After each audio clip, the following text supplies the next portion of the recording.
The stage is set for the Global Rallycross Championship on ESPN. Yeah, Tess, I talked to him right after that race. This is his first final all year. I said, but Dave, you were into the final. Why go for the win? He said, you know what? I don't get many chances to race like that. I wanted to know if I had it in me. And who knows, I may never have the chance again. Well, hopefully he'll have another chance here in this final. Katie? Yeah, Ken Block is also starting in the front row. He rolled his car in practice, and he finished first in his heat. Let's see if he can carry that success as he's been the most successful on the inside lane today. Thanks to Alyssa and Katie.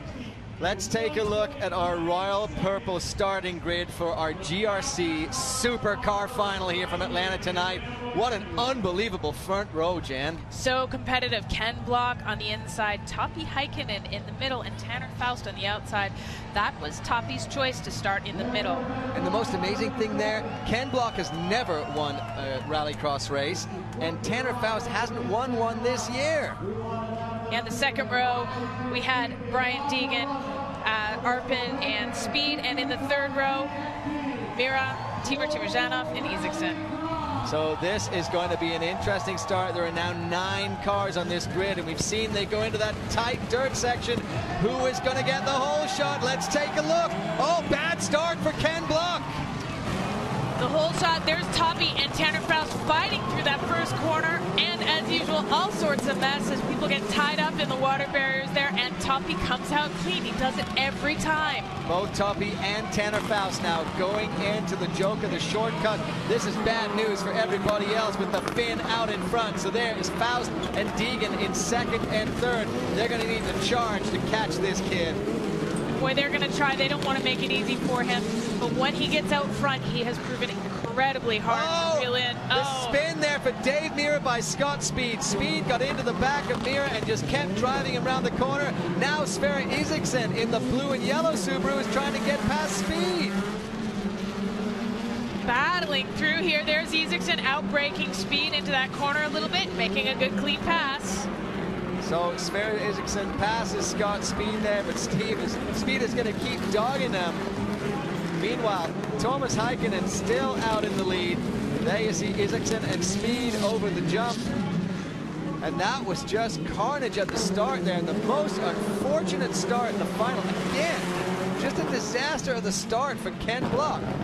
It's been very hard as we see Topi Heikkinen out front here and Tanner Faust in the #2 position. Those are huge gaps developing. It's going to be very, very tough to reel him in.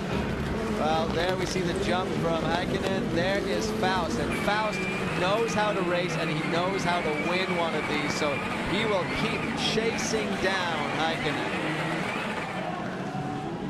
And it looks like he's made up a little bit of ground there, but it's so hard to tell in the dirt. And there's Sverre Isaacson. He's currently sitting in 5th position, trying to hold off Scott Speed. What I'm hearing is getting a black flag penalty there for a little bit of contact earlier, and we'll have to make a stop. It wasn't just a little bit of contact. He literally drove Dave Mira right up the side of the course there. He never let up and gave Dave a chance to get out of that. So I think definitely a black flag that Scott Speed deserves. And that was sad for Dave Mira, who put in such a great charge in the LCQ. We're used to seeing so much contact here. Perhaps I downplayed it a little bit, but he's going to have to report to the penalty box. Meanwhile, we have a good clean battle up front here. Topi Heikkinen being chased down by Tanner Faust. This is a close battle. Faust is really making up some time and some speed on Heikkinen. I don't know how, because normally when Topi is out front, he is unbeatable. But Tanner Faust is chasing him down as hard as he possibly can.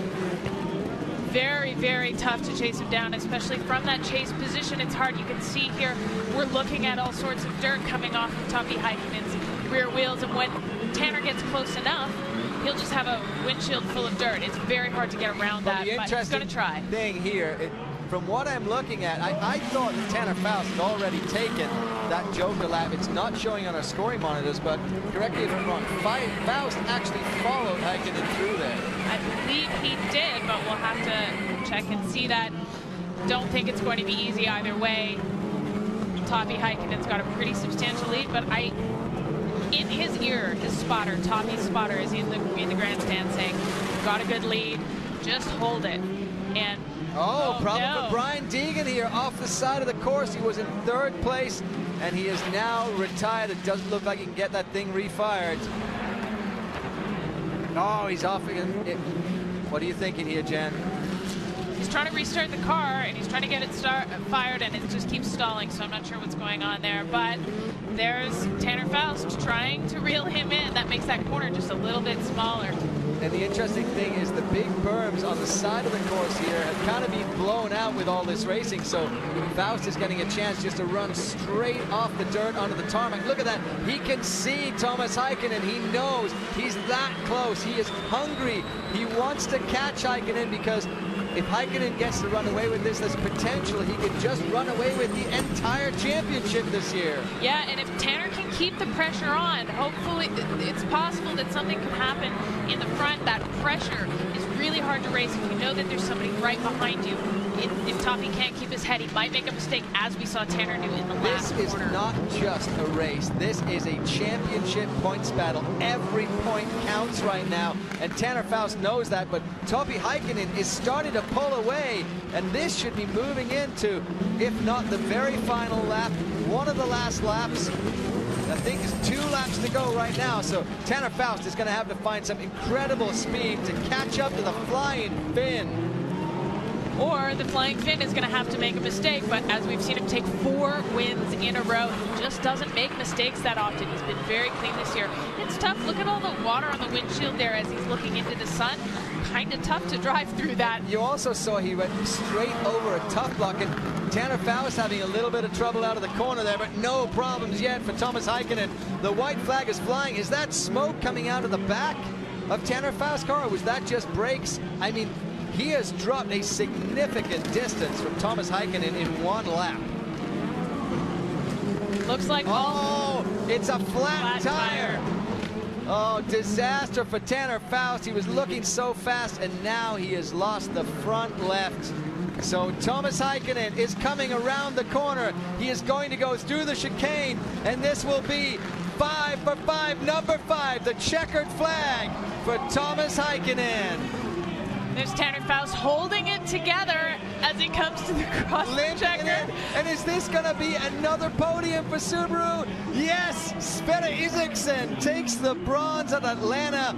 But today, and as it's been for the last 5 races, it's all about this guy, the Finn, Toppy Heikkinen. What a fantastic race. He got out in front right from the start, and nobody stood a chance to catch him.